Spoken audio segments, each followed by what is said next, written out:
He's talking from the point of former players and supporters. It's the Newcastle Pepper. I saw this particular trophy ahead of even qualifying for the Champions League because they feel the Champions League no qualifier. Apart from Sika Ubina, Yemfa trophy be fanshare winsem. But we knew where it is a silverware. I bet me a cheta yes, I deal with the dance here. Season when Yama kind of mouth. And apart from that, looking at the performances of Newcastle since Arabian Cinema Far Club, now that we need a trophy, it is going to help them feel the kind of project even when they haven't started spending. Because Newcastle almost shut down to a lot of stars. To say the Arabian fat teams almost shut out top big players and the Bano. Debbie. It is a spending so much. That's a coach to bet me a boy trophy. Imagine if we start to spend. And I know never push a lot of cash and you run Newcastle team. But on the other hand of Manchester United, so be your trophy way. Now Boama coach in us settle very well. Chairman, Manchester United players now has a lot of problems to deal with. National crazy car about Saint Alain Maxima.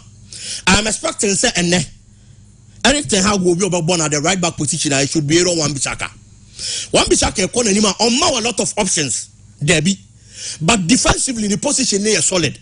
And no matter the quality of our face, it's difficult to buy Wan-Bissaka and Wajuma on that right flank. Luke Shaw has been super this particular season, but I wouldn't expect Luke Shaw to be starting at the left back position. I am expecting Tyra Malaysia. So we boss our position no because defensively on also so you better at the change that of a Luke Shaw. Though on also so called anima on a lot of options, Debbie. But who was Saint Alain Maxima? Our Miguel Amiron, our mobile on the flanks that's on by attack. You have to think twice because also about attacking minded air laterals. This place you have a hell of a problem to deal with. A tuba bomb stabilize that position at the amount. For the central defense, certainly it is going to be Lisandro Martinez and Rafael Varane. And found the performance of Alexander Isak. Obaye, the performance hasn't been bad.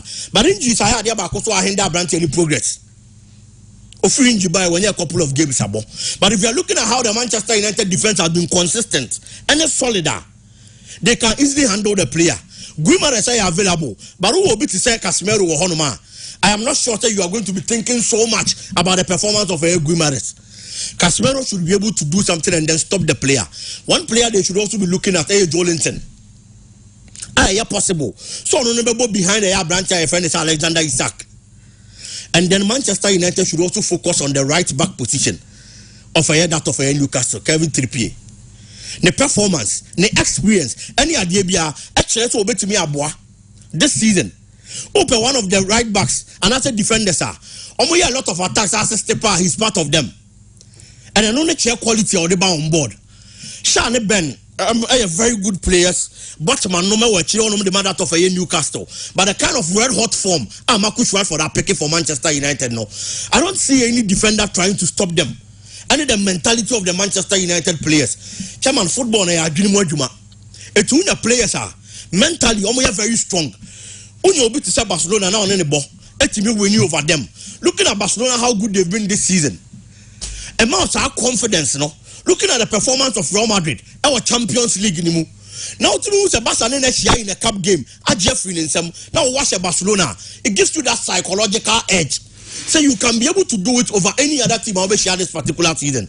The weakest link for a Newcastle in this particular game, about the goalkeeping department. Said the secretary Kano. So I'm expecting Manchester United say I'm going to try a lot of balls into that area.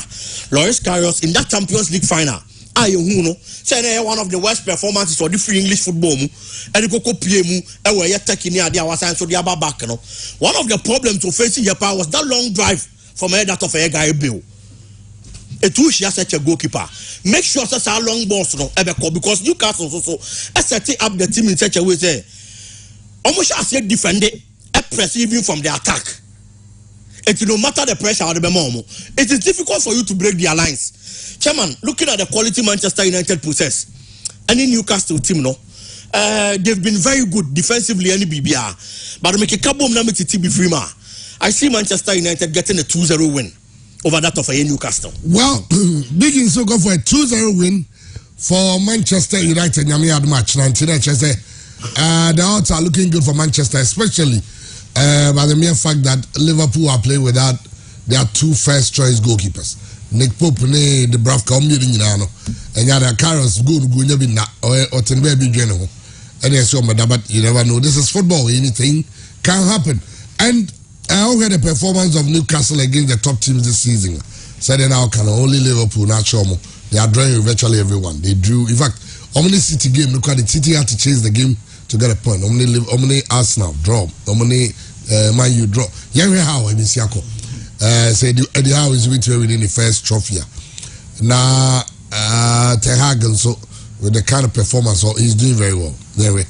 But I'm not league, no. Christian, leagues, no. The top games this weekend. Of course, Arsenal playing against Leicester. Arsenal and Leicester, chairman. Leicester. Okay, yeah, no. Yeah, no. Goals, okay, yeah, no. Omuji league, no. The only team I share Leicester back to back. Arsenal. Arsenal. I'm lose 3 games that season. Liverpool should 1-0 back. Any Asian 2. Yeah, Motion 2. Already, someone show Mundada. Motion 4-2. But the caution is that on that game, Gabriel Jesus says 2 goals. Yes.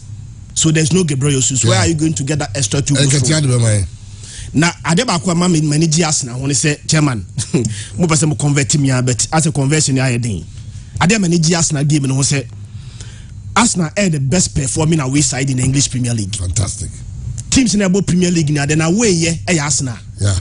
The money here ni kakura ni say enka Arsenal enka chairman 2-3 years ago Arsenal yet timid especially on the road.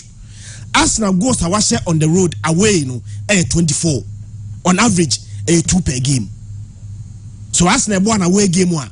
Baby, Arsenal offer more points. Baby, Arsenal actually more goals in the Premier League this season. Time Arsenal able away already. Arsenal did cash almost 4-2 in the first round.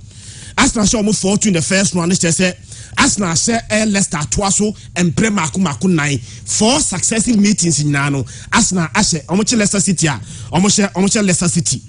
But Michelle Leicester City against Manchester United. On my last game, Manchester ashe almost come and say Montivianti. Chairman Mianum no Kreni. The first half, not team bia the best first goal. Next Leicester City. A combination of good goalkeeping from David here and any wasteful finishing from Leicester and a moment first goal in that match. Eventually, second half, United by a mistake from their centre back. I think it's a Faisby, some centre back, a committee mistake. And then Rashford pounced on that. Now Rashford had the ball so Timmy to him.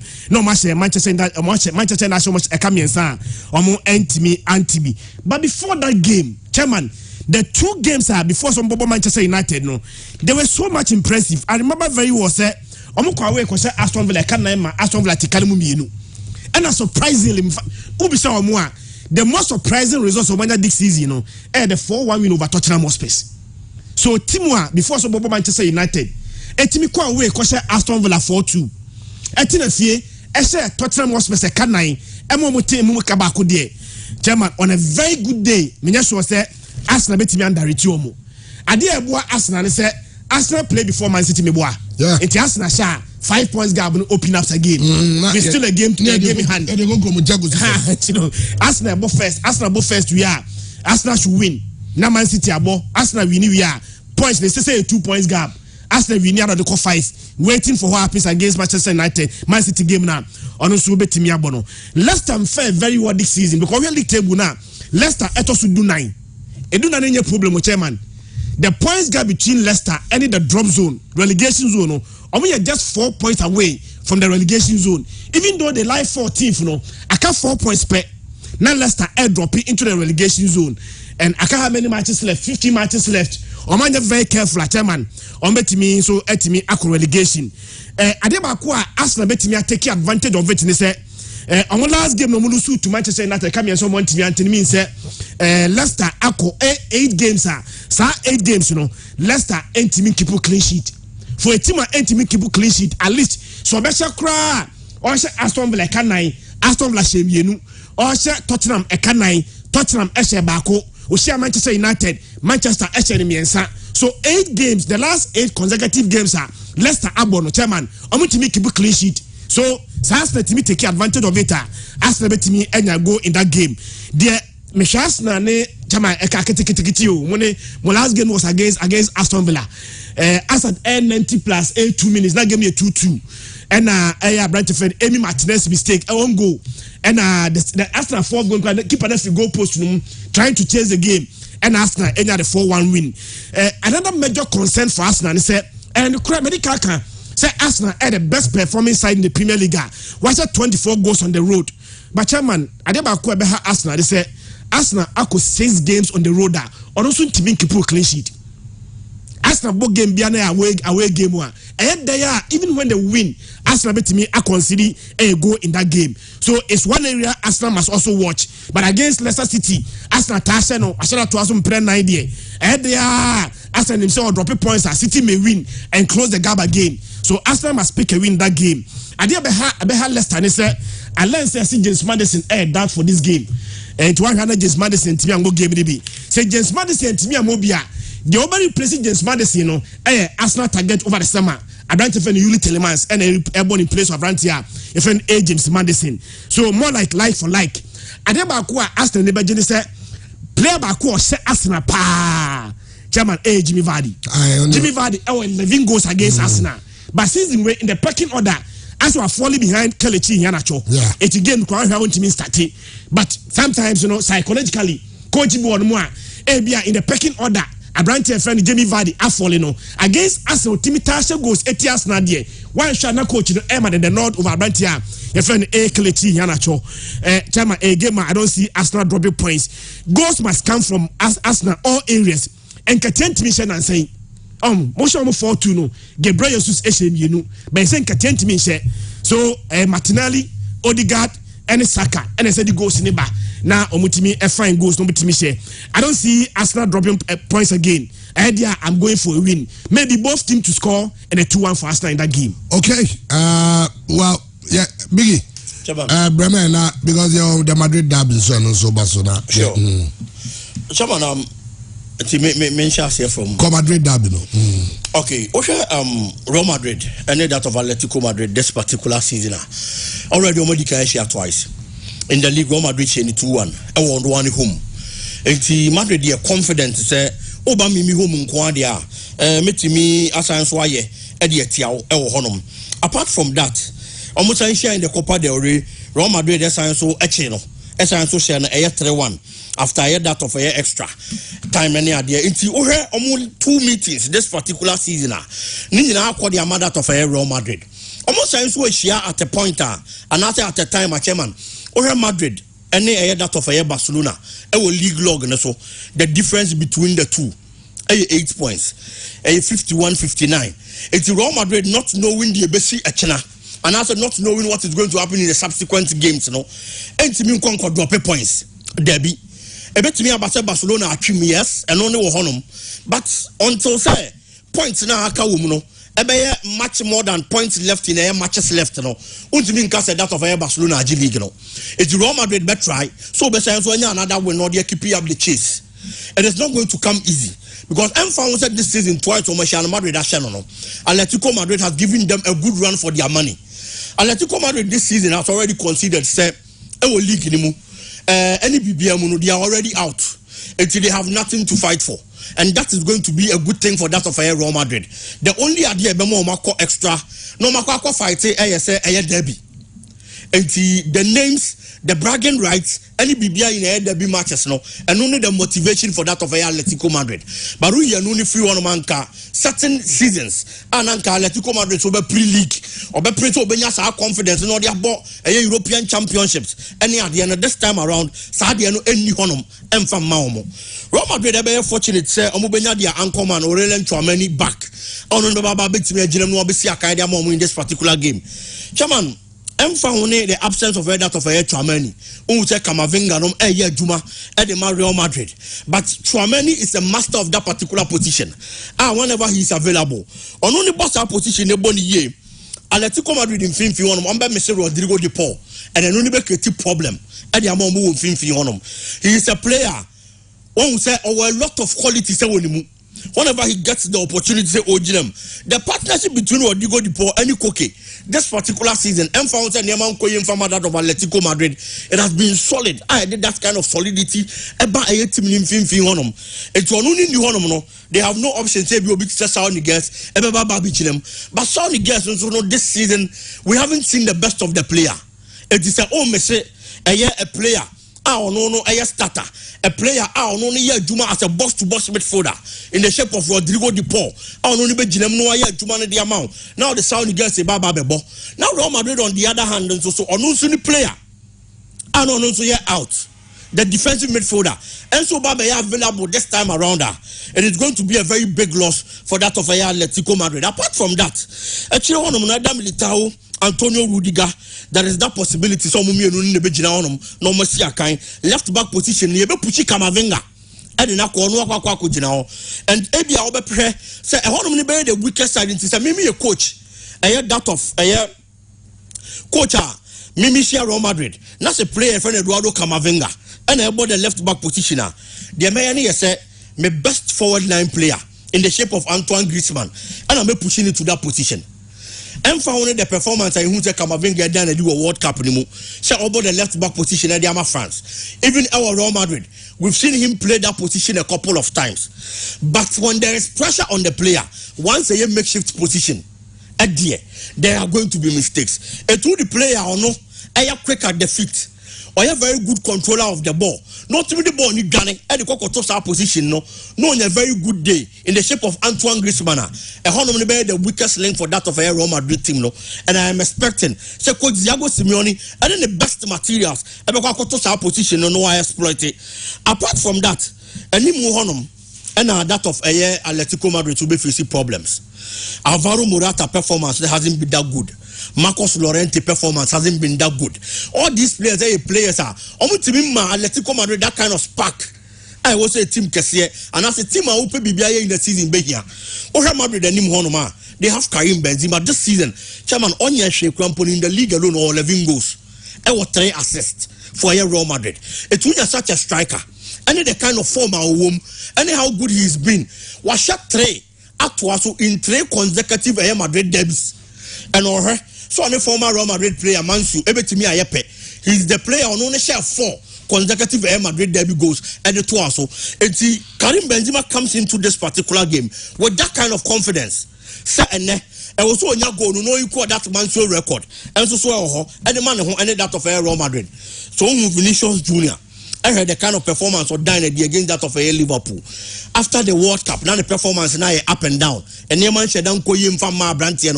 but the last game against Liverpool, we saw a Vinicius Junior in his full element, giving a man of the match performance against that of a Liverpool.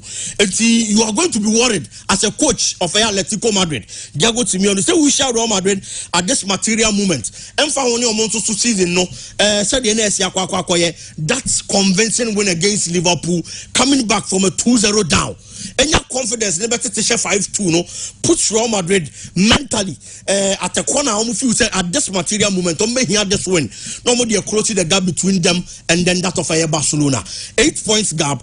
Or just 3 just 5. And 5 points, only 2 matches to go. Nobody knows what is going to happen in the subsequent games. I believe that this is enough motivation for that of Real Madrid. It is going to be a difficult game, as I have said. Watch almost 2 meetings this particular season. Chairman, Madrid winning it was all difficult for that of Real Madrid. But Atletico Madrid be pray so be because a derby game. But I'm found a prayer or be pray. Yempon Madrid be a slim win over that of Atletico Madrid, chairman. Okay. Yeah, and your phone to send the derby. Derby so the me pay me ban say game the crampai. Oh, a paya, chairman say paya na me Misha Maria. Not just a league in the Magia. So a game from a Barcelona point of perspective there. I wish I born bit my pie draw. But Madrid are a very strong point, so bit me win the game. The coming kind of last time I let Madrid win over Real Madrid. Nice, how much you but Madrid and Atletico Madrid airbus are there, no. Nabas also airbo Maria. Chairman, we don't any can see a dream they be see on game, because potentially Madrid may win. So Madrid win the game, no. Now also drop your points. Chairman, that points gap. No. By this time, what you say 8 points is enough. But 8 points, just one game per. Who drop you 1 game per. Now the other team win here. Chairman, back 5 people. 5. Don't forget. What's happening? Our match, bo. as a game no be betimi ahye so difficult games na fe never and to set that difficult games beba no sa Maria any Cadiz nim there Barcelona say eche omo a let's try and make sure at least that 8 points gap no is maintained. Against Maria at 17 for the league table. Omoni Cadiz with the same points. Cadiz 18, Maria 17. So in terms of air performance, team no shadam fare very well. Season way Maria about 22 games, they have 22 points, a point per game. Against Barcelona, they make us last 3 games. Chairman, they lost to Vallecano, Elusu to Betis, and on the last game before was a 6-2 loss to Vallecano. 18 Tima all back into this game. Now 3 games the last game will lose by 6-2. Now 22 games or just 22 points, a point per game there. I mean, just say Barcelona will begin to drop points against such a team. And we say Europe, Barca fair very well in Europe there, but in domestic football, Barca winning the last 7 games. Barca winning. I'll be very, very surprised against a team like Maria. Now Barca able to me at dropping points. First run, Barca show me 2-0. Oh, come no. Yeah, quite way. Regardless of whatever happens, I expect Barca able to be winning and make sure say Anya Shikrano that 8 points gap, but chairman should be maintained because potentially Madrid winning also dropping points. They are closing the gap. What's that no game ball? Okay. I don't see. I don't care the scoreline. Any win should be a win.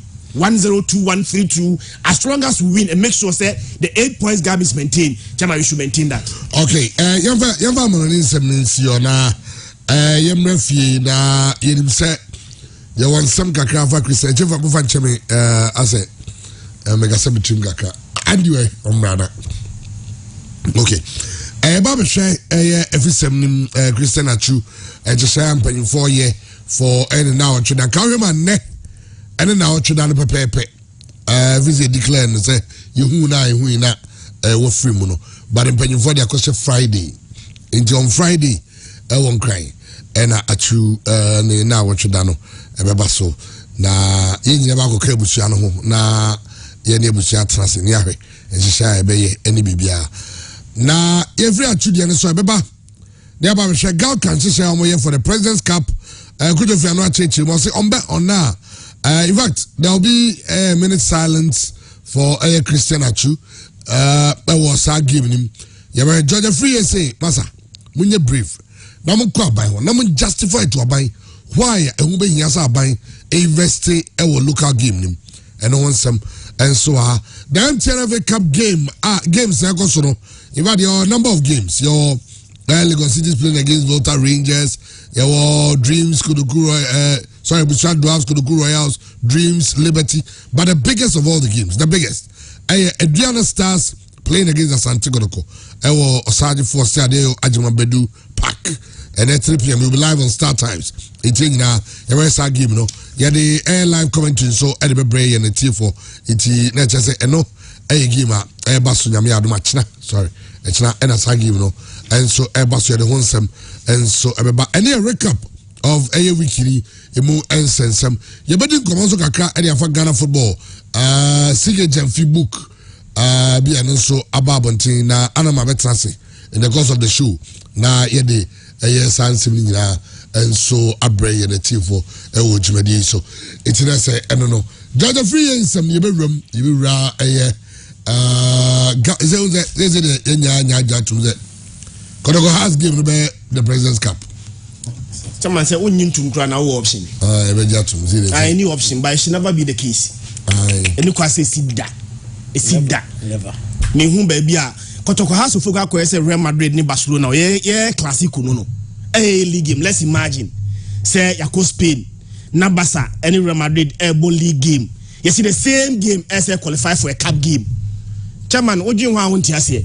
President Cup no every year be say asem go to a point yet me invite man from amanoni na about the President Cup be boy wie no na sike say di twa nkrofo no chairman na ntimi ntwe na be nim guase asa mo man no adentina Kotoko House of Folk league game no yes say force say enkoye cup game adentra so enwana Andy bisa say the whole year 365 days yentimi enya just one day bia yesi wo see the ball game as your mampany animunyam just one day yenya a day in it I for so ma a league game no sa league game na obi ani abre pe points no yes and for me a cup game but what option be now yeah TSA now even though you may not like it you have no option to change it so well I understand that because 4th Friday 4th Saturday actually 1 week and week pepe and ever so okay Blessed Benjamin thanks so much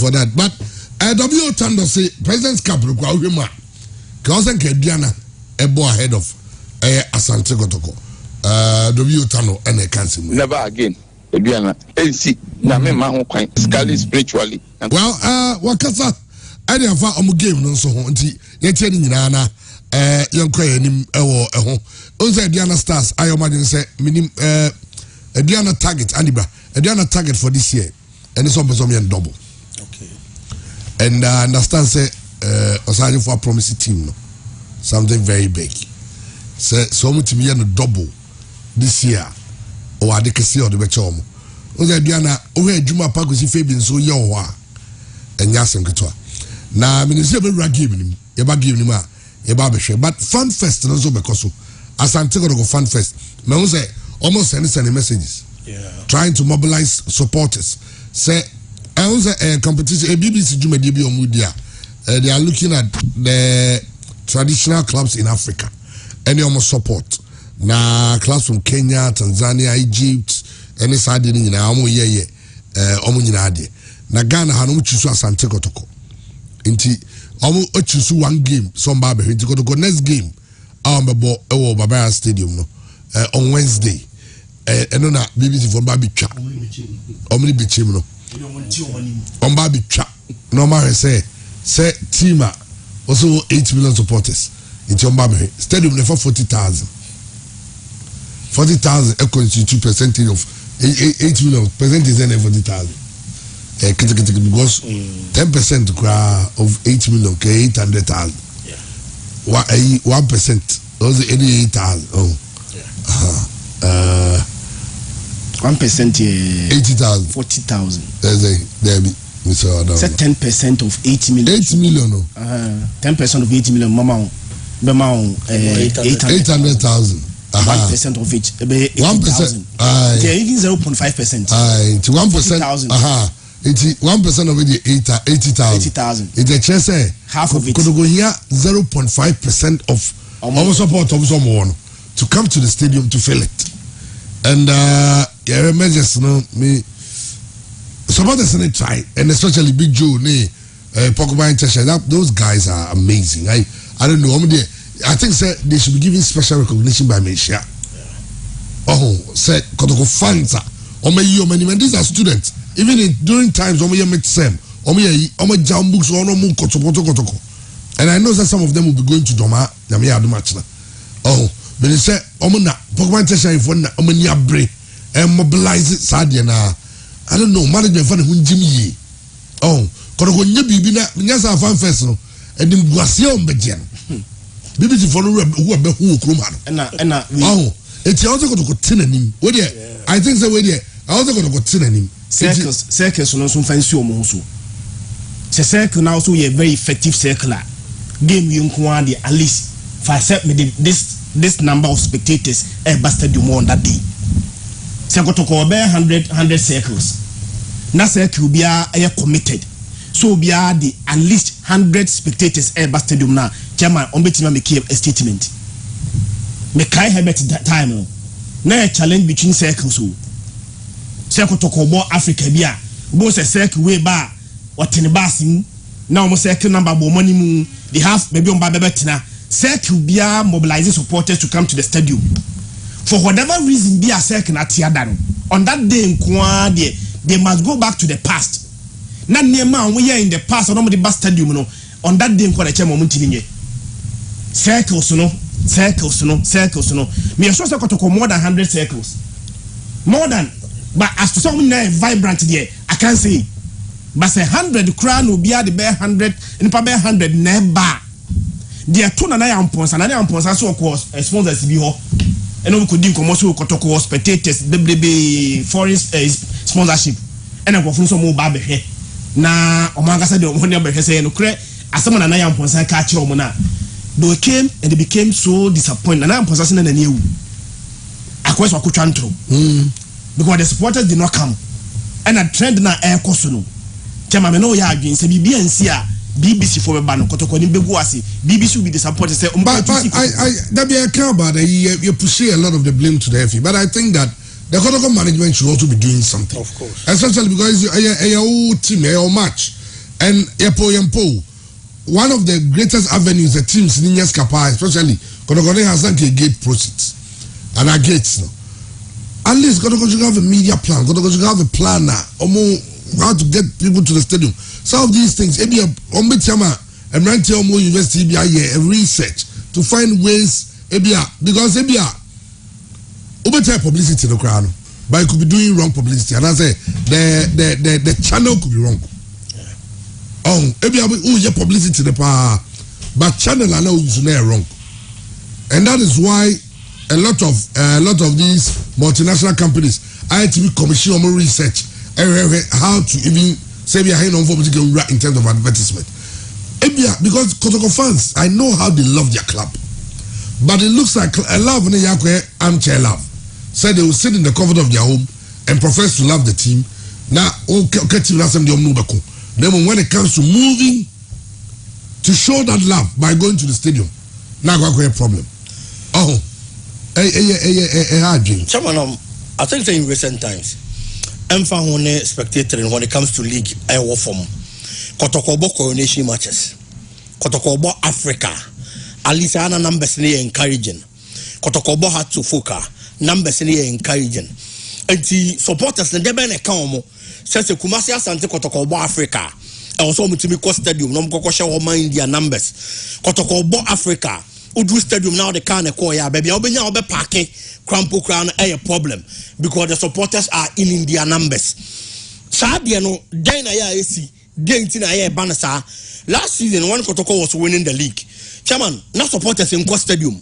Even when they were winning. Prosper Bebo matches are twice consecutively. No one share. Next game, mobile expects supporters. You are not going to see the supporters at our stadium. Omonko. And only be few on them. But almost Bona within the season, not supporters in the stadium. No. One Kotoko won the league. Now over the coronation game against Elmina Sharks. Baba Sports Stadium was almost full to capacity.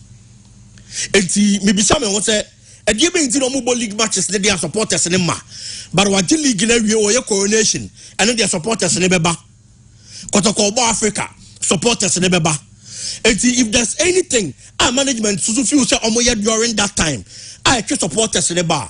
Omo make sure some get involved no Maya Sanya Mano to help Kumasi Asante Kotoko. We can always blame the FA and then they be America. But chairman, in as much say blame me FA no. Uye Kumasi Asante Kotoko. Oye Niema ye na supporters in the bar. A Ghana Premier League no, a home takes all. Ghana Premier League no, a home takes all. The supporters bar. Et wona ubo home no. Sikabi baby ano wona unya usika. Now they go bottom. So make sure you are going to do things. I be buamo timi anya sika dia go bottom and forget about the Ghana Football Association. For sa papa ne de why say ja wa mana ya clear so no won fa ne ma ho. Anya de obehwe ne ma no. Etu ye ne bana so obo obra. Na nyame ya wadum na esiu ye a. Na so so esiu ye dia be e dia ma. That is what Kumasi Asante Kotoko should be doing. Awareness group. I remember say previously. Kotoko be bomb matches o mutisi krom. Awareness group convener no go tra Canada wo. Come on na. Ono ne kwa wo se ko ligu. Since I had when ko here and ko na ba from. So ono ne to kwa ya eni se ko ligu. The circles we are talking about, enkofo bi na teye, enkofo bi na leading, enkofo bi na front teye. Those people are no more. But the circle isn't as vibrant as it used to be. But at least they enkofo more carry mantle on every year juman kaka. So it is awareness war, not previously. Kumasi Asante Kotoko bomb matches. How Messi Akokrom, Akobo flags, any idea publicity moving from one radio station to the other. I said Juma Wayna, not just because the panel calling you on to corner performer. It is not good, it is not helping Kumasi Asante Kotoko. Obio involved Biano and make sure to be any yet. But in the same way, I think we should be a bit fair to the FA. Say as much as we blame the FA, we are calling them, say they should be promoting the game and all that. Also say clubs, especially in this case, Kotoko Neka was them. Kotoko, I should be more they care about that much. Because I think the most worried person should be Nane Amponsa. Of course. Because he's doing a whole lot of work. I could hear fans to be supporting. Fans in the Mass Stadium. What is he doing about it? What then? Oh yeah. Is he finding a way to get them to the stadium? That is, I want to see. Oh, I say, me feel say Kotoko nye bibi on say Kotoko ekuo nankasans. Almost when you Bristol, be say, a bit rigorous in terms of how they want to get people to the stadium. Other almost accept it. Say nibama, enti nibama. Chairman, that was why I said, say, in as much as blame me, no. Kumasi Asante Kotoko should know, say, supporters in the bus stadium. I want to would seek a bottom. The Ghana Premier League, a home takes all. It is a FNN and 100 or Bebuawa. Who no foul destiny show in some Nebuao. It is our collar, Papasi on one show. Oh, Papasi one show, and no name to more brave. Won't walk a cana ubetimi ayano. Make sure I obey. Not the obetimi and Sunya. And for Kumasi Asante Kotoko, if the Ghana Football Association had decided, say, oh no, I'm fan of Onya Shane Fan Momo clubs, then what are you doing? That was why the other time I was saying, say, there are people that are paid to help think for the clubs, and these people are the management members. Not Kumasi Asante Kotoko alone. Club Bia will suffer from these things, Biano. Who uncle for our former as management members, CEOs, PROs, whatever. This is where we have to see, say, Omo ya Juma the Abua club no. In times of difficulties, when things are not going right, Obe putting up measures, any idea. So obey publicity a bit me abua. Na niema beko ye di ama club na wudi a chino. And these are the things we are expecting from the clubs and in the management. Any idea? Kumasi Asante Kotoko, yes. Supporters in ma spectator in form any idea, but publicity was a commono. And come here, Chairman, the last time I got to Kobo game, I remember say David Obinyako and some circle members, the big Joe Nomini idea, Equabon, Seko Kasa Kakao or radio. So the Kotoko people confirmed. So yes, I had numbers in the course Kaka. For me, I've said, say, minimum the country was a Equabon, Tizzy and Coca Sanchez supporter. So team will match Brass Stadium, Abra unim, so team in Babo. But if this is what they want, give it to them. Nenyo for Brass Stadium. Now American and Nimuno, who was our person around the football, or the announcer so more. So the current generation of Kumasi Asante Kotoko supporters, and Abia win a lot of them, and from Stadium because of their old ways. Give them their old ways, therefore Mobra. Odio Mobana, church the new methods and I said new ways, no. Now Uja Bidiba, now almost so Eddie, almost so Banimu, now not so Yadebe Eba. So every kind of publicity. I was a Kumasi Asante Kotoko management in a year. I was a supporters in a year. There are certain supporters, chairman, they don't need to even wait for management to tell them to call radio. So we know certain supporters who Kumasi Asante Kotoko more access to certain radio stations. They walk in at any point in time. Almost going to Omo ye show no, omo ye sports, and omo kwa omo kasa. Akadi also omo kafa Kumasi Asante Kotoko. The chairman, oh yes, such a person. The intina wo train. Some management can't just call radio so they call Kotoko wasem. When you have access to certain radio stations, presenters you don't have to wait. And you know, for this thing, chairman, it is a documentary we are seeing in our BBC here at the end of their tour, it is forever and ever. And if Kumasi Asante Kotoko claim they have a lot of supporters, now BBC ba no baba be documentary on ayo 242 team Ghana who arguably is one of the biggest clubs, if not the biggest, on India how to folk. Now the biggest clubs in Ghana supporters win a Bama Stadium there. Then it tells the kind of picture and I say it tells the kind of story Ghana football and at this material moment. Kumasi Asante Kotoko in as much as the viral ebe gu Ghana football and the first point of Enimguasi ebe ko for Kumasi Asante Kotoko. And there was some management and the supporters obi involved in and around the club. Any form, any way of publicity. I'll bet me the abuata tickets. I'll bet me a touch unia. No, to be bus stadium. Pass now bet me a higher diama unia. No, the bus stadium. They should all do their bets and then make it count, chairman. Well, I will say, Asante Kotoko as sending messages be around, and as dear Asante Kotoko supporters are in competition with Kenya, Tanzania, Nigeria, and South Africa for the best supporting team. Our filming date is Wednesday, the 1st March 2023 at the Babara Stadium from 10 a.m. So I'm in the fun festival. be part of this great moment. Thank you. First match will be Wednesday. Almost Wednesday, midweek. Wow, 10. Time so. But I was going to compare you for Trokoma. Say go for start times. Say go for game nko 6 months. Start times for na antiase. Ezo man antiase. But then the Asante Kono Fan Fest 2023 is on Wednesday at the Babara Stadium. Well, I hope that this time circles for no will be up and doing that among na Christopher Soka Kazani yaba seminar attendance amanfo ama very unfair to use that attendance to judge Kotoko supporters and in the number of supporters at Kotoko. And Asante Kono management to the statement about say management of our club today today February 2023 met with supporters leadership including NCC, Pokopine Tertiary Kumapim, Ultras. We talk about Kotoko VIP projects and other stakeholders across board to discuss issues related to the organization of the Kotoko Fan Fest slated for the 1st of March 2023. It was resolved that all groups will come together to ensure a successful organization of the event. All parties have been tasked to contribute in the implementation of plans to make the event a successful one. Management, by this notice, is entreating all supporters of the club to get involved to help achieve this target. Thank you. Fabulous. We stick together. You know, Kotoko management also on Wednesday.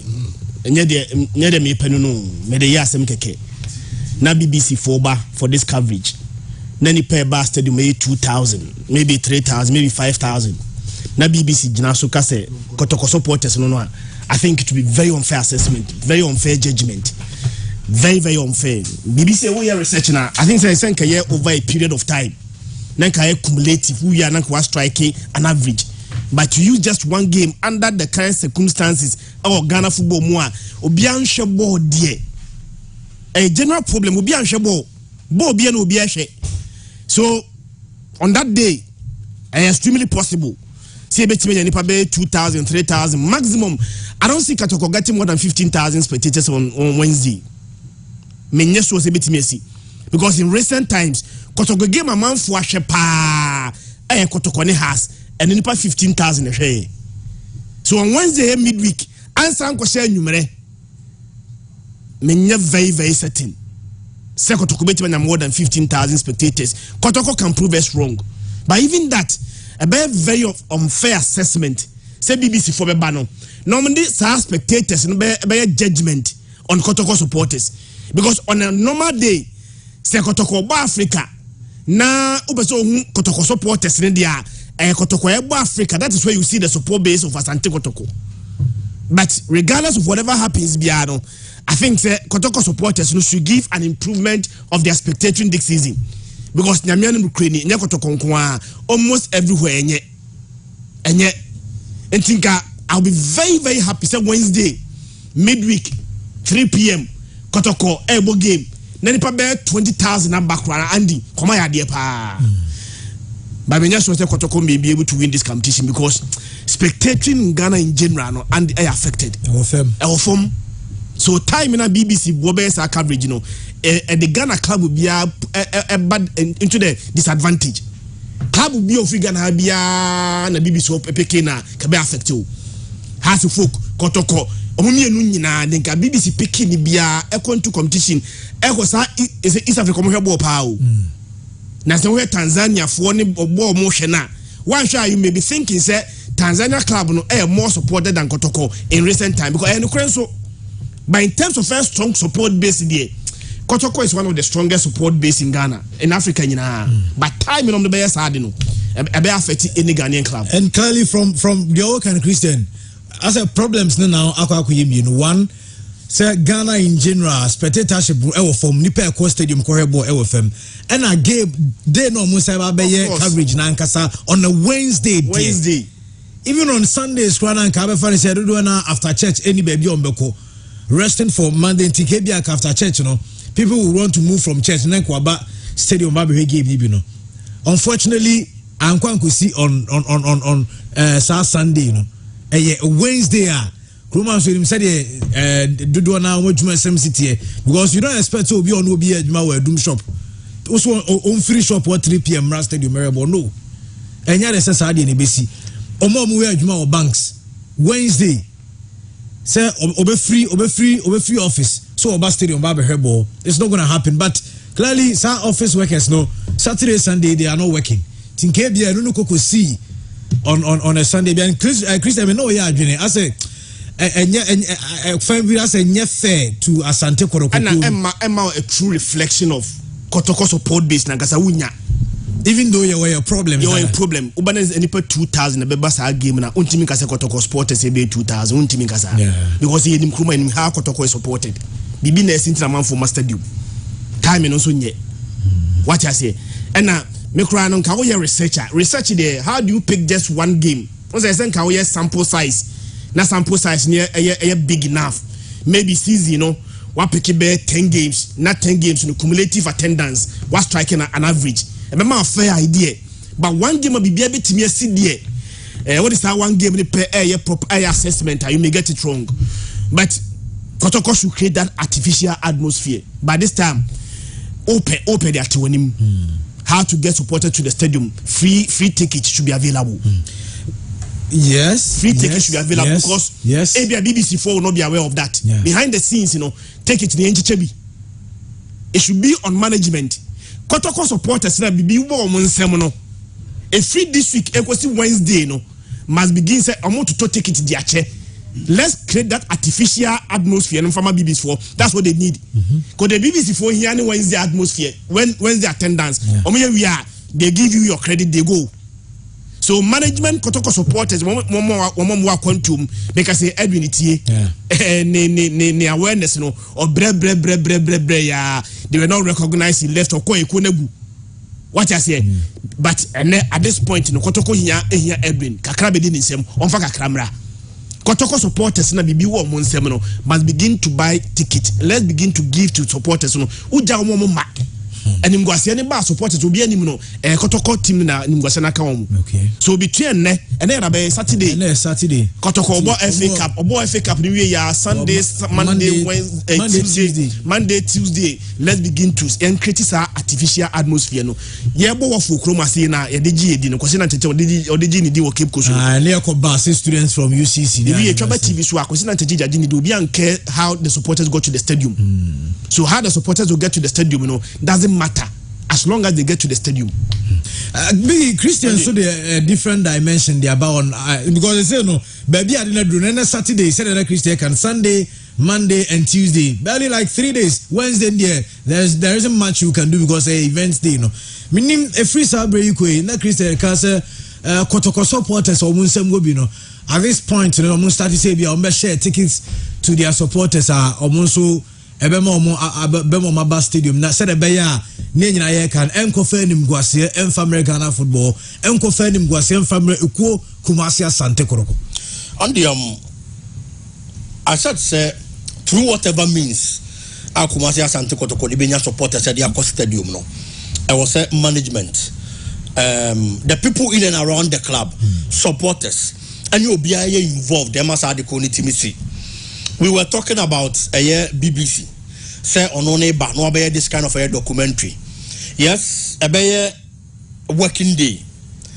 Apart from being it a working day, Ghana football one problems. Supporters in Costa do many are there. But BBC documentary the the people that are going to watch all over the world wouldn't care about day now match in the course. Exactly. They wouldn't care about the time I match in the course, no.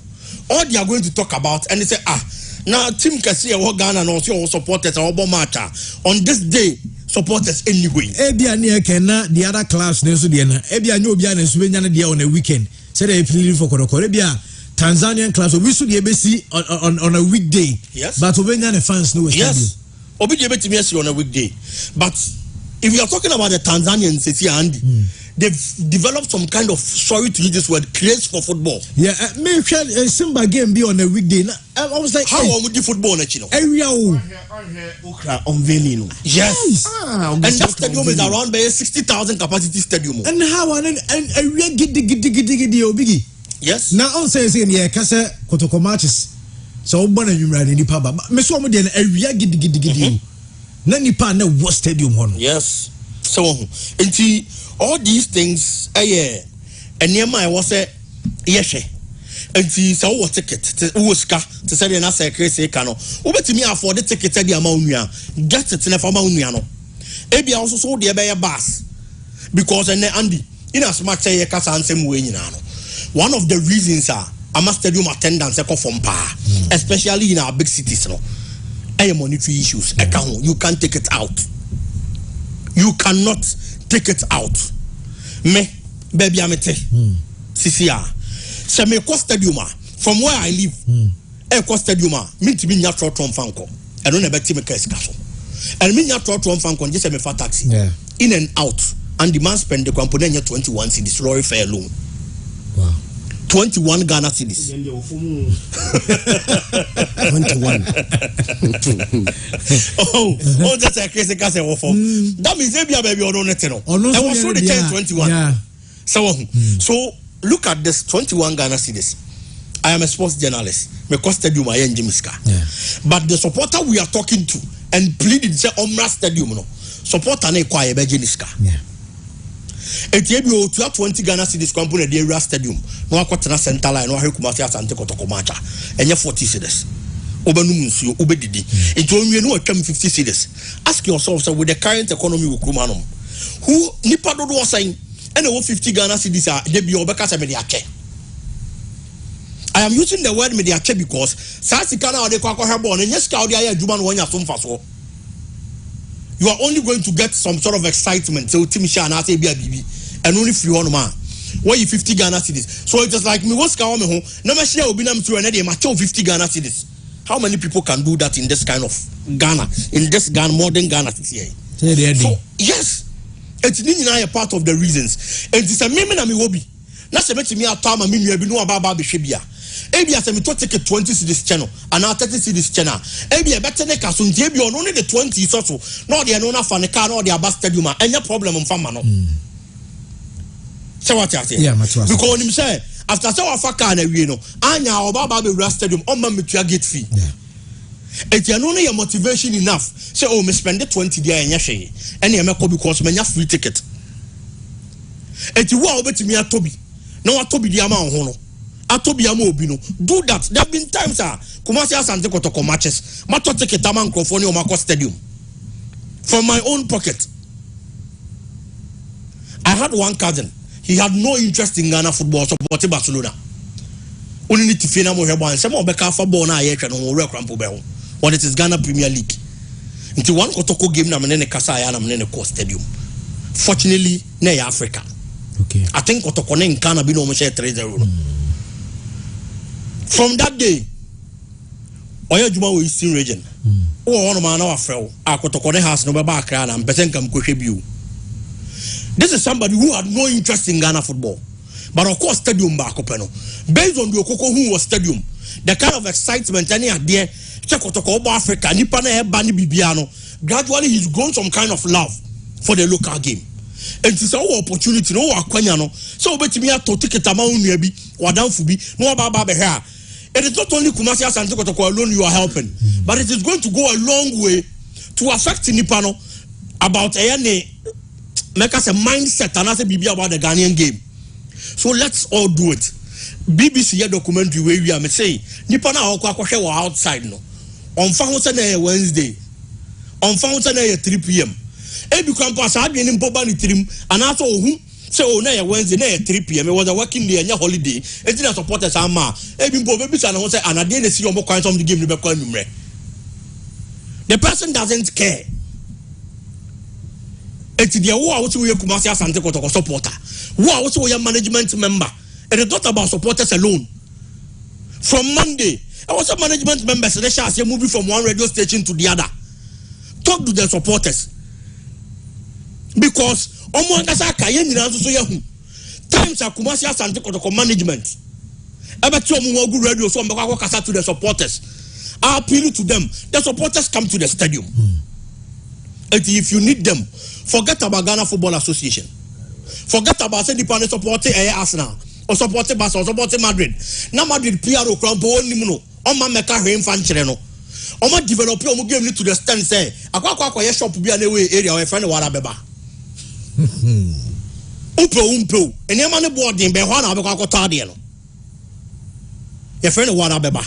And that is how the European game or the European football oma package yamana kwa kodru. Eti wote wonu ma ono meka hwenkyerɛw but waya de na mana ya akono nti wa obeba but yenye de na fei na yenye panipa na ba na ye wo mo ana ye niema ba ku menu bia ya anya ni ye nti abo nipa na hwete and now we need them back eti yenya ade a ebebo ama nipa na ba back. So I'm expecting the Kumasi Asante Kotoko management, the supporters of more voice. When we talk about people that have voice, but there are people who have more command over certain other supporters. Yeah. Chairman K5 nom, Christopher Damenyanom, Chairman Solomon. Yeah, Chairman Solo. Any idea? Those people have voice. More influence over certain other supporters. Normally supporters on radio station to radio station. They have access to radio stations. There are people, some of them are almost every radio station you obey Remo Kumasi be a microphone and Manakasa. Yeah. At the end in our tenants and what Jumano the management and Kwaso. So they should make sure someone in Adam Hobajim, no more Boma, Diana Koya, and Guatiana Bar, Ghana football come by a Fakasiana, the Shasi Free Kumasia and I was Edwin, I send a message. What are the MPs and MCs doing? But Christian, because Namia maybe I could talk about game Nintino or my attention Masu, on board game Nivia. Okay. Andy, Omonko MPs no. I am one of Mokoye. Omonko MCs ho. And one of Mokoye. Omuya MPs who kruma say nyina so obi akure makotoko thousands this year fanto take it and we are going to feed the Baba Yara Sports Stadium. Beyond that, and beyond Sankrofo no. Your esikafo bi wo kroma ase a they are known Kotoko supporters. And go to them. Nye kroma nko Ghana ha say. One name say Canadian Japan. Enya the politician. Yeah, Kempon. One name so Kotoko ni.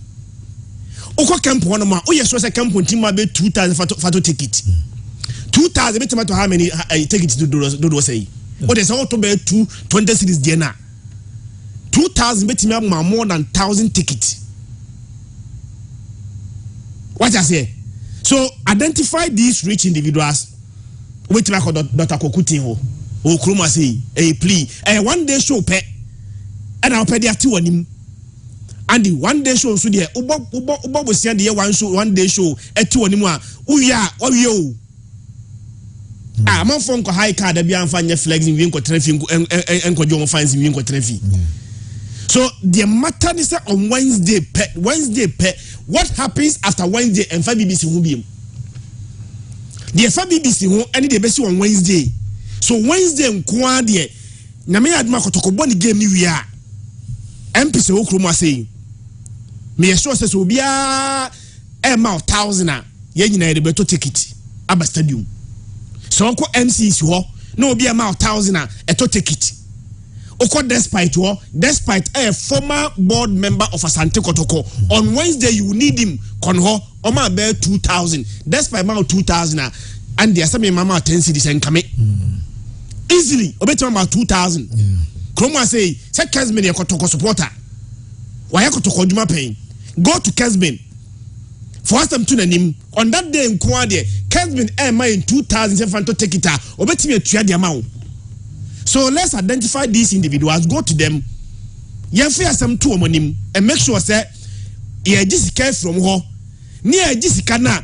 And yes, the baby be our mobilization of supporters to the stadium on that day in Tia. Because Christian Kotoko Jessis, so many course I'm penny. Yes, I honorable and so watching more offices. Jessie now, yes, 300 city and as ebi mu timi tono. I think the least near 1,000 cities. And we dey free na kosi Wednesday dey obo game ni we are and dey bia FA Cup no hia we dey bia na start enye small game we boss our game ni we are free kosi ade kosi Tuesday na and even Wednesday na no pani nyina no how to mobilize the supporters no individuals on betimi mobilize on your behalf no go to them please kubacho piska unya skani we are buy ticket na find means how the supporters from Beba Stadium one no Medika aka say Kotokobo Wednesday ni we are the next day Kotokobo game na empty stadium BBC for mfa ho biem. What matters to BBC is what happens on that Wednesday, and on that Wednesday there Andy Nico say Kotoko any Ghana for go ho mo say let's get to the stadium at all costs. See sa Ghana for na o kan na me hu say obi the message by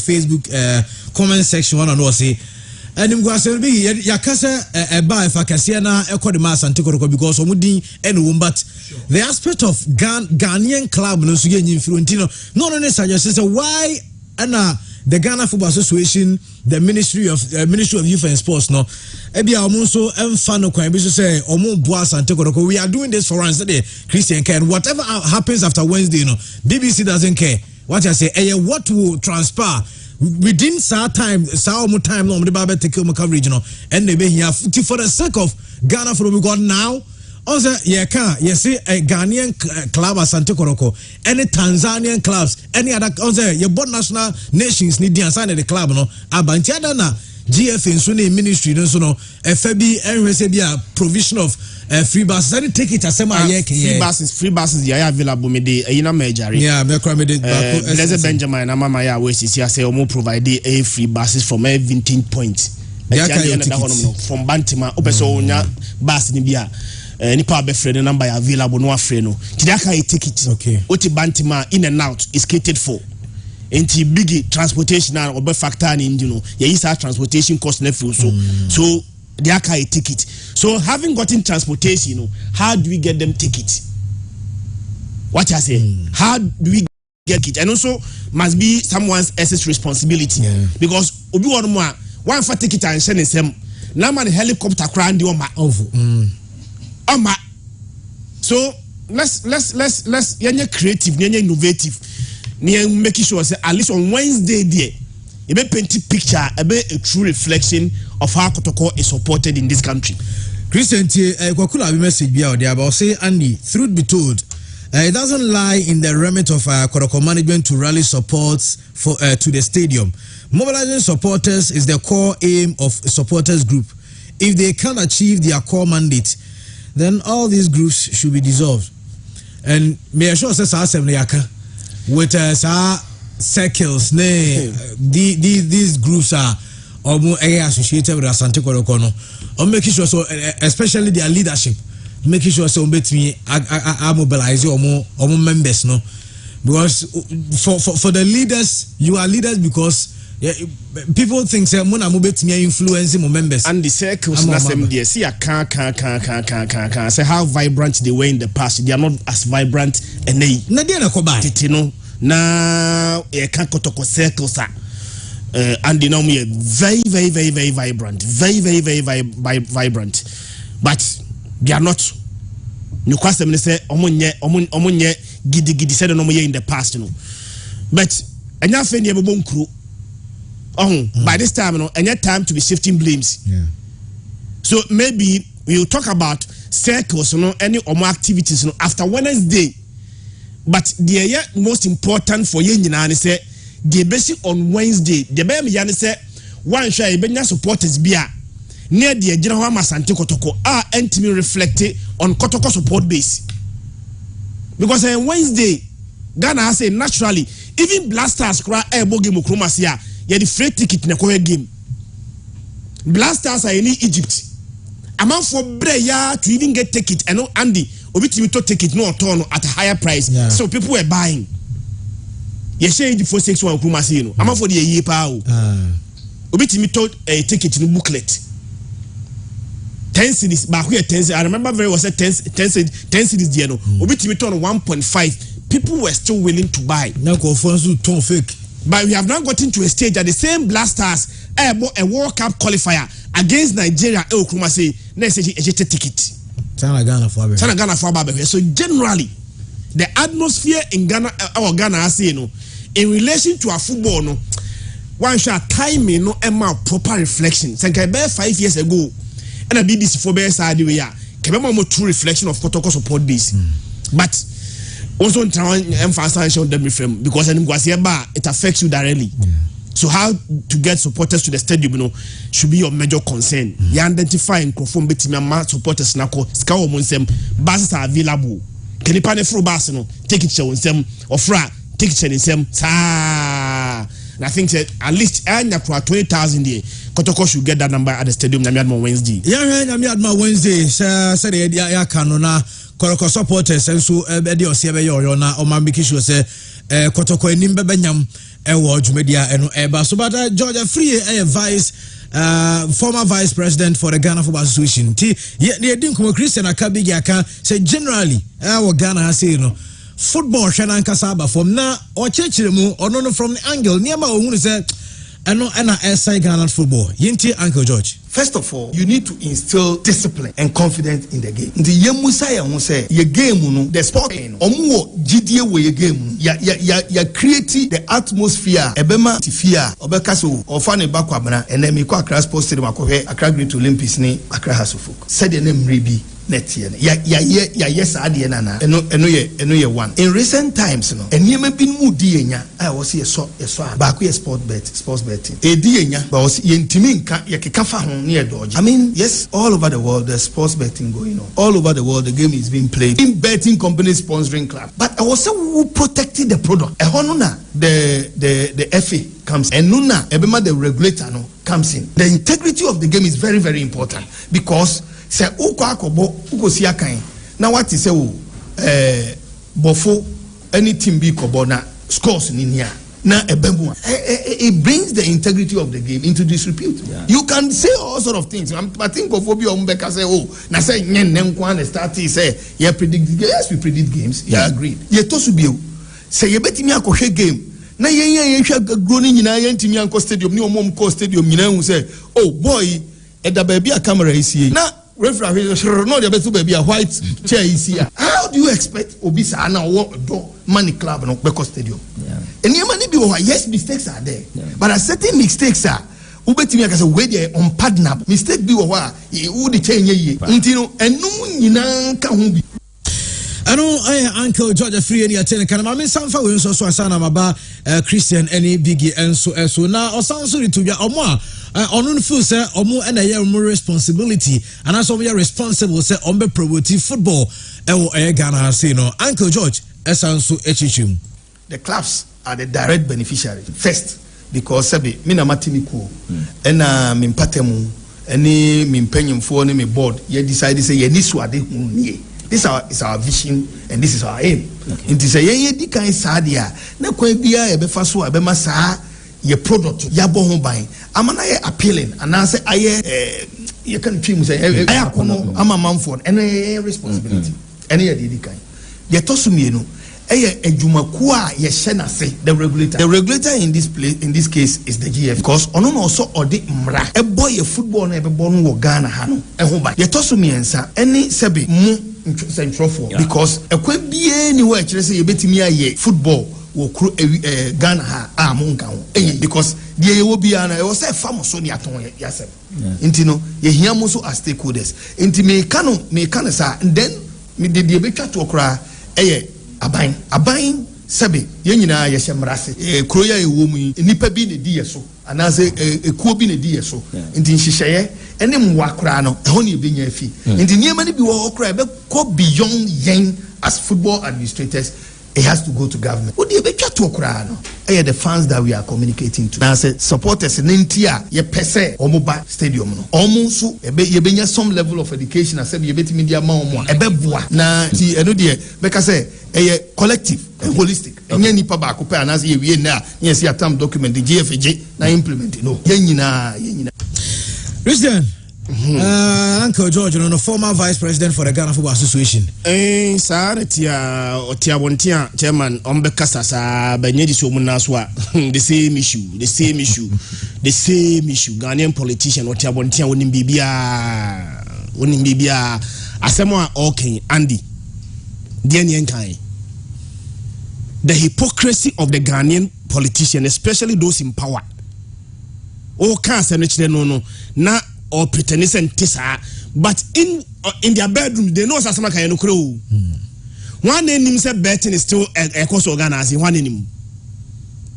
When you say game back now it is course. Say be a game the baby a bet 3-1 days before the game. Na game no ekubona 3-1 score and bemwa they will tell you say just an interesting coincidence prediction abem. Omuka sam chende bia. Omuka. Real Madrid bo game I think say more game be na mo 2-0 down be winning by 3 goals to 2. Yeah, against Sevilla last season. Omudi see say Ghana as in the see ya. Kebaka say betting. They will always find excuses why we must not solve our problems. Every day bia. Yes, prediction to me bam. By any prediction there, any prediction no. I am man for na say game no say game we there. Ye kwa ko boni say, ye be kwa ko bo wie no and na bem in their bedrooms they know say no correct. Ba omunyin tum and ya who say ostriches. Ya dance we nangu abontina ya so laughable. Andy, o man bia no corruption ni so. O man bia. But the difference is how you deal with it. The difference between corruption in Ghana and perhaps corruption in America is that in America, when you are found out, you are dealt with it, the system will deal with you. But the system will find excuses why you must not be dealt with. System Nankasa, those that are supposed to correct those mistakes, will find excuses, nice excuses. Why I say we should deal with you. And yet now, we have gotten to a stage people are not coming to the stadium. May see it will get to a stage even when gates are open free, they will still not come if you don't reverse it. Because trend in it to was wow. Only say on my ball here for power back here Ghana. Since the strategy 10 cities and 20 cities and I have a time. That's what Adeba kwa ni mu a baby yantum Ghana say gate fees. Yantum baba forma. Among forma. So sometimes enya na sika nko because Ghana has say me I have never seen a time I see Ghana say that at a ho adwe. Da bia Ghana has a thing. Problem no dey finish. Ghana but in the past no many more dey more power.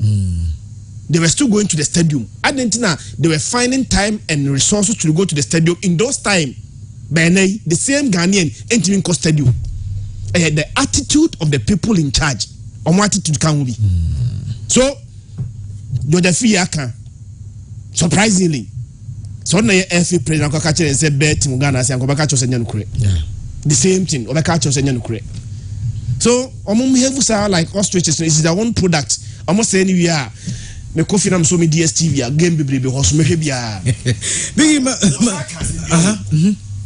say F4 no kwa ban ho and convince aban gentia esa aban invest in the Ghana Premier League yes sir F4 no munya kwa ban ho ma nya Black Stars in komo no mneko unya usika now the bo premier onko bi onko sika cause bro ni say action speaks louder than words yeah unya aban mu wa no nanka efe no nya usika no de na ode ye me de say anso entimi kwa aban ho aban kwa must also look at my actions no hwe me actions say me ye bi na me ho na akere me nti no aban me so but then efe ko work up ko nya sika what happens our blue okay $700,000 edi management committee members 7 ko di 12 days at the World Cup omodwum ko ye undefined I don't know you don't know unya usika sa $700,000 no and it me sponsor Ghana Premier League for 1 year. Ghana Premier League clubs na omobo league ni na produce players no. Skasa de chama omo $400,000 me boa. $400,000 and ya chama teams na ebo the Ghana Premier League 18 of them. Oko work up konyeska. Odi nipa ama nipa ba ko pay $100,000. Uya wapakaje ho kwa aban ho sa aban mu a aban will look at those gestures and say we hia mo a cause unya sika udi ni wonum na udi afi wo ba mo besere mo a the actions of the FA no enye obi ohia moa omo hia moa pa o but omo actions no enye obi a kwa e beboa wo bo prima mo ube uhia moa bobra e chese uhia moa a ko obi obetimi aboa wo ba bo prima tade a untimi ntona wo hye e ma amanfo ntimi na wo frɛ uwi a apa me ho bebre ebese skanya sa for action in there Andy aban bi obebe bia if they don't change the way they do their things aban bi amoa because omunye ska omankasa league in form ho let's imagine ye ko work up ne bae no and for ska kunya ye no ye the bear $400,000 a league no aban ko aban ho ma aban ko betuma at least you have done something timisum the bear $600,000 so aban who said they are meeting you halfway na dia kra okwa 700,000 na akogye no wacha ma ho adi awi okwa bon sa aban mo na me ya aban gate kwa mi ma no owrem big brema ansani aba kotokoni aduana game ne so and mama sha say from maybe at Chris Diwe no but for me I feel say one of the best things that Ghana Football Association betimi aye and it's on the government of the day be kasa na omo be pesika e dey ru Ghana football ni mu for a Ghana Football Association about the Black Stars and then the obetimi akwa ko din komo na sika bia Black Stars in here bia wa Jeffrey aban hono de ama Black Stars ntimi ka ma aban sere ska nyina yes Black Stars nkoane meka se nipaku a omukọ so omukọ akusi akan a Andy sika ne se bi wo ho se bi ni ho omuni sika no mbe bi o manu aka so mo pene nko ade wo se pede ma wo enti Black Stars no a ono no etimi ya sa de ne ma no the same football association and a boa ma sa de ne cost because the kind of information the minister and the minister de be kwa ban mu na minister kwa ko gina so agi sika ne de aba enti so etimi ya sa de we de ma Black Stars how much more the league itself and only here more kasi body change that of Black Stars. Ghana Football Association has made mistakes in the past. Mistakes so yes, and only no credit. But the people that are playing the league, the clubs are suffering. Clubs no more league no more bread. And for me, right after the World Cup, make such a government did me pesika with my Black Stars they be there. And you are buying pesika being from my league, you know. Even if it is not going to go through the Ghana Football Association, maybe pesa sana nkeye. Elises can go for FNSM. Ebia from the sports ministry. You have a statistics na ni accredited club will be account be $100,000 money na mo from league no. When na dia bro aban so. Wey and now they are broke Ghana buy so. Say you catch a Ghana buying this car. And you be no $1.8 billion, need $2 million, need $5 million. I don't count. Like they wouldn't be spending money like this on the Black Stars. So the government can do it. Players squad on mobile Ghana Premier League, you know. Players no mobile ball, these are the same players. Oboba two coin. Ababe mature. No more see a kind of when your Black Stars name. So if we don't get the money to treat them well, we don't get the money to groom them well. A bad no baba yes are refined products no and you're calling import to Nankam maybe a Black Stars ni be the amay. It was said to be a chain. No do Black Stars and Sanya future muye. For me it is a no. The government has the money. So I buy the F and no share F and Quadia. I buy them a command and ma our footballers. Abanibama football na say Ayana Juma. Yes, I had a bet because you're a tone player. Abani Nyashe Derby. But at least for the sake of the Black Stars, anything that may you see I know as a reference point. So players never boy we at your free hanum. No more to coins what's about Black Stars they are mine. So if we are living in an economy and as a system and an environment whereby the success of the Black Stars at the year campaign there, the league needs to produce players from Black Stars should also be a priority to the government. o kono mu nsuo na ahwe nkyɛnkyɛn anhwɛ na wanom but ebia nsu kom so de wo pa it wanya nsuo na bibi bɛyɛ wo the government should be looking at the FA ni nsuo ne nkyɛnkyɛn no omo hyɛ abufuo kyɛn obi awa asase so it is abani twa FA ne dia omo bɛyɛ na hipa a nya de so obɛboa the league but the FA so no matter the mistakes in the past enti asɛm na George Free aka no sɛ nkrofo na aka and FA nantia this is a man who has voice and I am sure this interview is going to reach the FA. They should sit down and then think about it. And kono FA nanka say very pressure free this whole ebe lessen the FA's burdens. So to many abane kasa now abane release this kind of class now the start of every season now. And they are hot talk kese pa na be Ghana Football Association and kasa. Kopim so autonomous league ne be ba so ne de. FA no wo e wona wo league ne ho bra. Wona wo hwe league ne so. Wona organize league no. And e wasa de se kwan bia obefa so amasika ba league ne bia. Obeye now because the welfare of the players, the principal actors on the field of play, omo na league near league. And this omo nia hota. Then omo si aka ma league na ya kono na ya kama. Andy, George Free say adia ba ko ha ye game ne pa sports bet. Sports bet, yeah. This is an undeniable fact.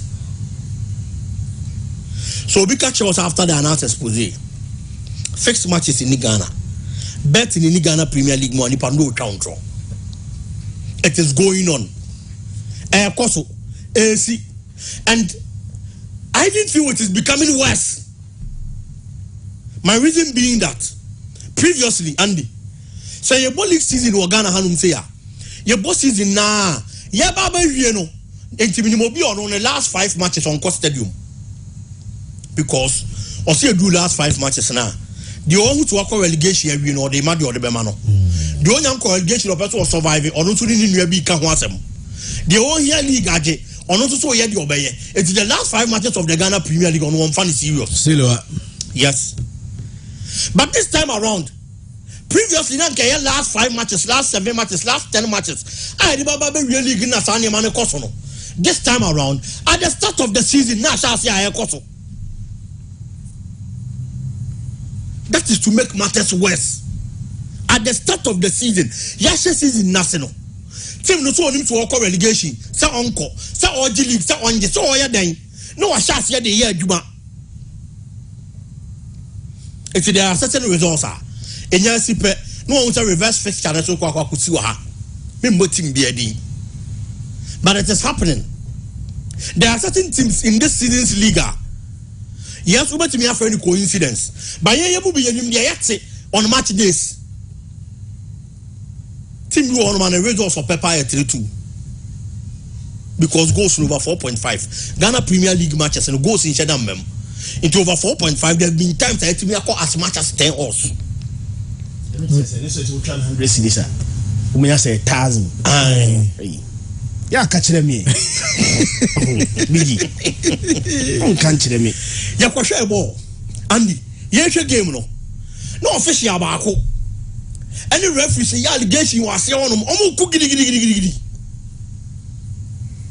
Omo ku was say on gidi. That same official now or them ko for ku was say on no. After about 20-30 minutes, ye hunu was say obiem. The only answer was beginning and chair was solo ma obi sabo na 3-2 on. And the panel say I know okay and no science form. That was the same official and on the referee call Titan Tracks. On the referee call in a perimeter. Just to sway attention from what is happening. And through the stadium not to be catch out to derby. Because no more officials the company referees there. Biggie, me say last year, Sadiq Adams.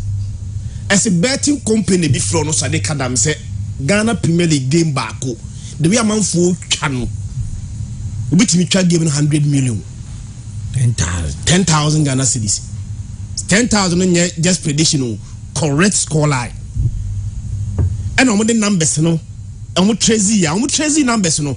Na numbers na a chance games na kesiye no. Na a tracy to a particular football club in this country. Say now the number ni betting. Oh yes. So Ghana card dey you know mo. Enti no omo share numbers na e twa sa game no betting no. Na omo tracy numbers na na numbers no officials of a certain Ghana Premier League club and on the master Sadiq Adams say offer a day all those information to the Ghana Football Association. Nothing was done about it. So any lack of evidence there be on team because they have it. Oh, as go didn't buy no the player no I'm a bobo and 12 team may say interview now and you can see that. Say as good game no. I did boy say also be enter game no. I'm a TV so Kesbin FM4, Kesbin TV4 and a koya on camera the try and the can say my camera so mpia bonti anka information bia be ko bia no ka efifo no nyehwe mfa ho da and Chris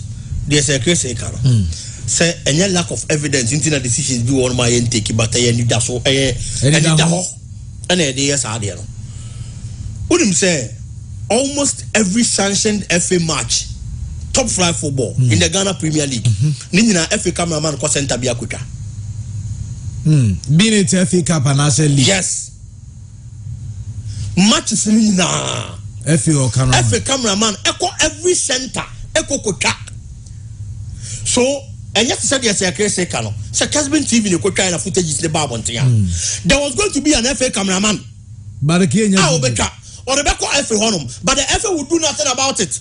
Until there been an FA official, waka. So footages are FA for one. Some of the Chinese are taking actions on every footage. Ebianka Ghana football so they know what is happening. It is a support and a tiabonting. That's what it is. Ansem we are support and a tiabonting. That's what who's anima we are. Stadium now or sorry now no nekono. Or the emotions could you give nachi, but obi the emotions need diagro. They said they all do a come or ban as a bema. Nor they had the open found your way. Some of the people in the game, they treated the supporters. On only a brain over supporting the team was stadium. Now there wasn't penny for the game, they are nobody ayada. Until the ball was stadium now or casa. Now what's your team? No matter in team, no matter the casano. Yes, you were parking so no more way. It is a sound support and it's a sound seminal. Now kind of say I don't think I'm maybe me cost stadium now say no. Or any mammy pen baby tonight. Because stadium now on what is score line or call no one a quakusi. It's a live match in all quack, but a dead match I bought a damn maybe.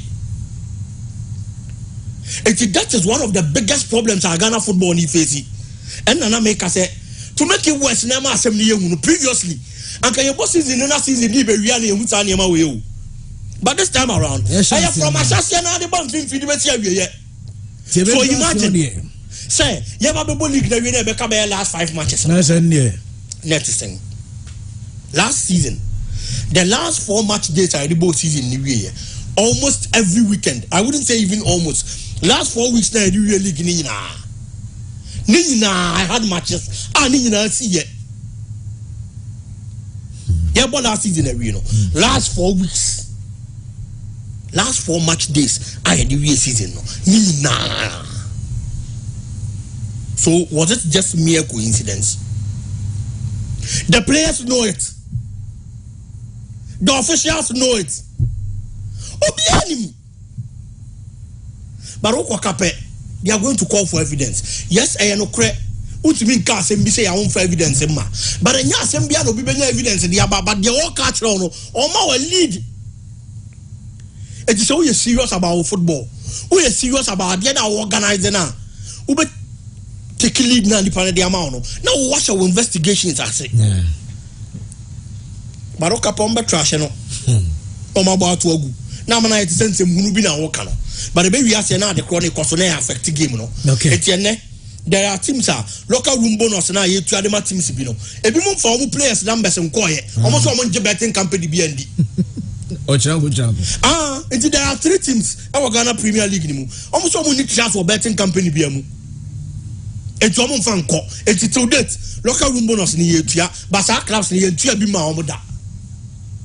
Common for players numbers because there's a mistrust in the system. Some Ghana football no Christian MTN FA Cup no Aduana Stars any Kumasi Asante ko doma yen chene kakra na MIT for so say Aduana Stars never home Ghana Premier League no say the home matches no any league table Aduana Stars beto sudu okay If you almost they are the best performing away side. But in terms of a fear dear, Andy, Atlanta Stars abo 8 matches. Oh fear doma. Oma win 5. Oma draw miensa. Oma share 11 goals. I consider 4. So obetime manage results against Atlanta Stars are much more easier to do it at Doma than say about fee.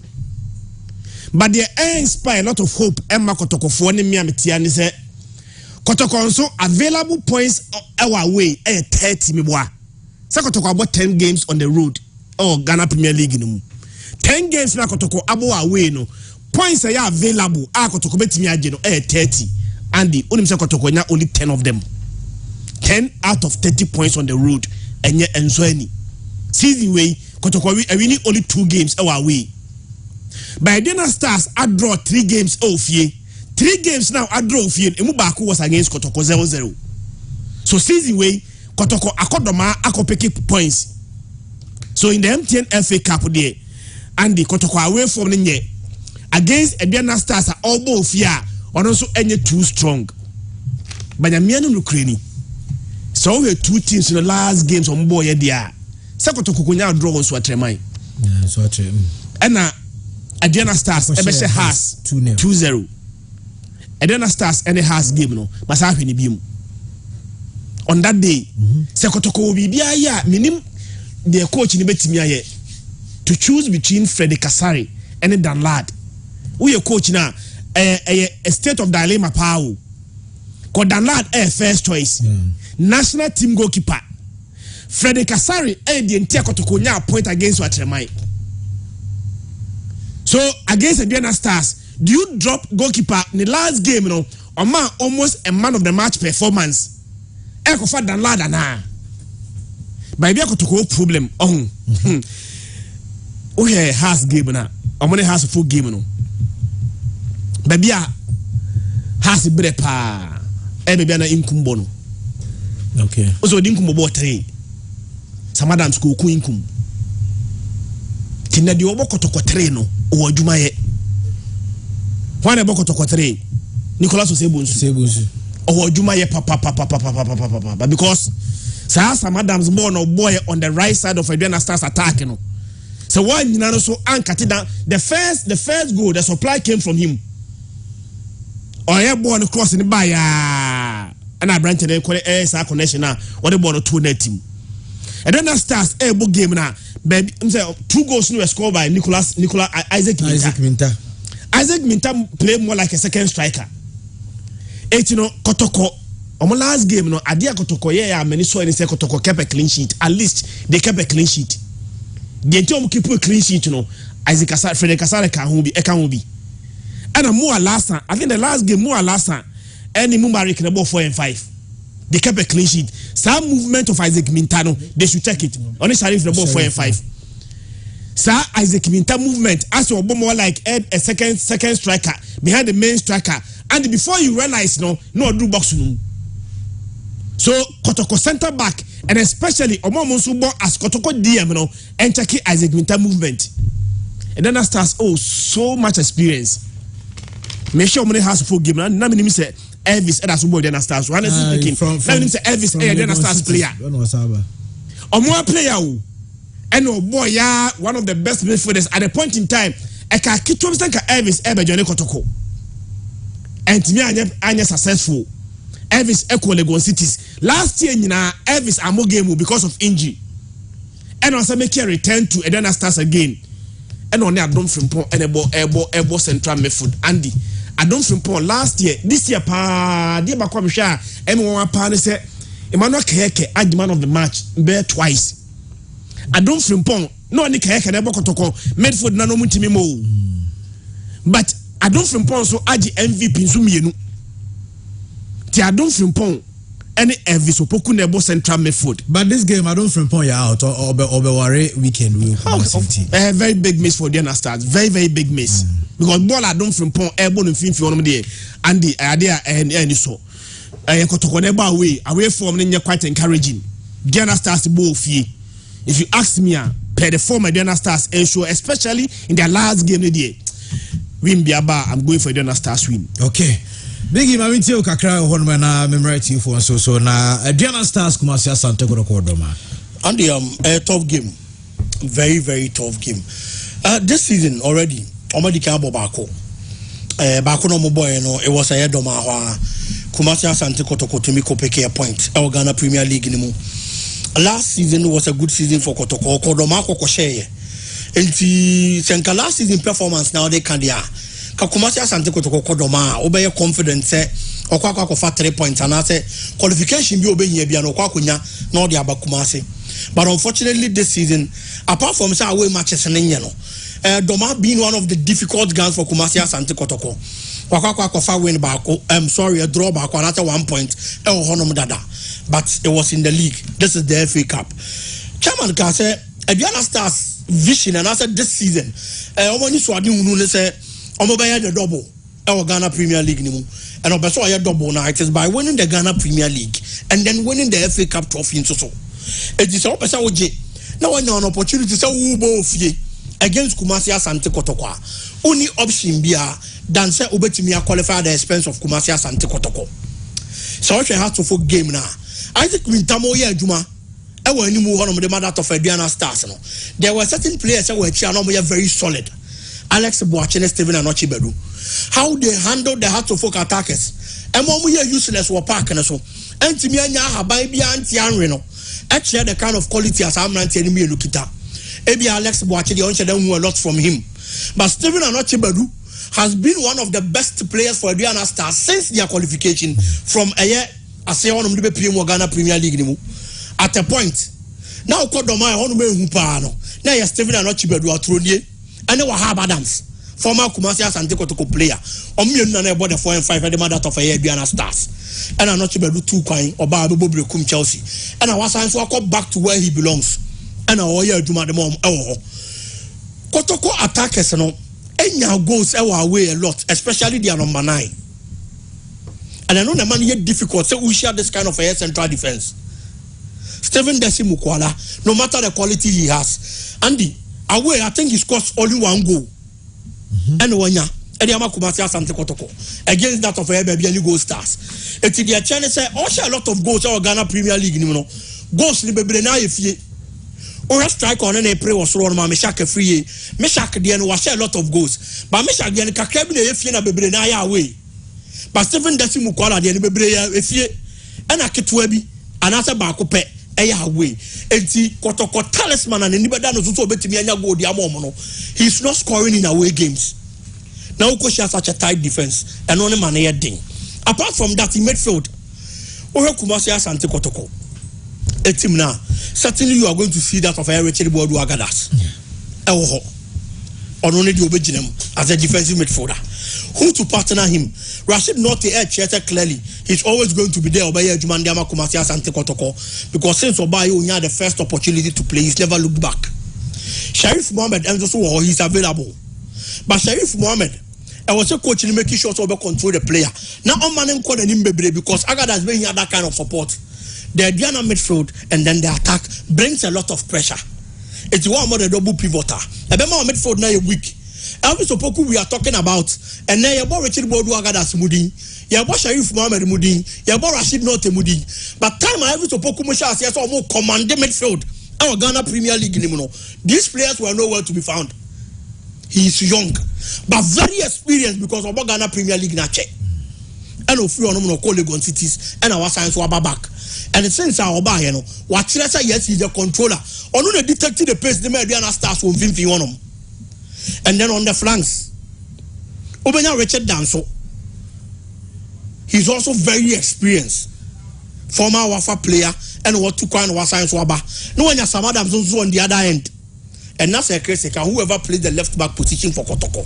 Being it a Nicolas or Sabonsu or whoever, or a problem. But Richard Danso also on the other flank isn't going to give you an easy match.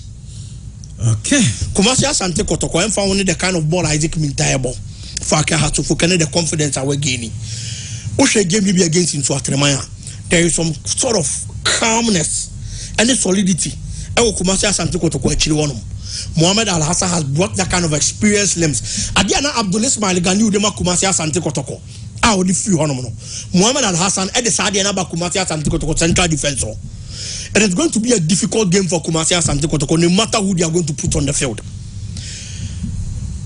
Kotoko Benya chance to qualify. Me who Kotoko say all win over Diana Stars in an open play or 90 minutes. Okay. If Kumasi Asante Kotoko is going to get the chance to qualify, me want to say be a penalties. But in 90 minutes, say also be winning the year. Make for Diana Stars double chance. Diana Stars double chance. Okay. I know I begin to Yami Mochina and Asa game no basso. I know a Kumasi Asante Kotoko. Wamu any bubu kwa friends Diana Stars debo any Doma MTNFA Cup game and so bit ya cosinteno CDC TM pick course nigga criminal fee yan sorry Emma Dia Bishops and so to us from 0240929256 0240929283 Nara Gentre and so Ediaba. Hello, good afternoon. And the afternoon. Yes sir. And the Fico never done with the Fico into and the performer and you that document in BBC for Bayano. And Kotoko for Gajon with Omanga and Nemo. And the another year, whom I could do this here. Unless that's how FSO we have to go. Because BBC for a book, our own court, if we are TV station, FS station, yeah, Papa, they said, for made yeah, now, don't just not, if I know because ready to. That's another requirement in the Mariana Yaku register. Now that I have said you. I won't say it, but said you. Again, I yet and some like you. And don't come with free football as a full year. Yeah, I give you or I said, would be, I give you an example. Not only I a tree of one, yes, I have. Start your own yet. We all come back. Oh, can I will come over to the Papa was not a Tiampa. As a company goes to go, will be in our own way. I was only to move. Let's not me make me sick. I walk on a born and I said, what? A mystical. Two and then what? Can't I try and I made a bonfire? A young one of a good guy.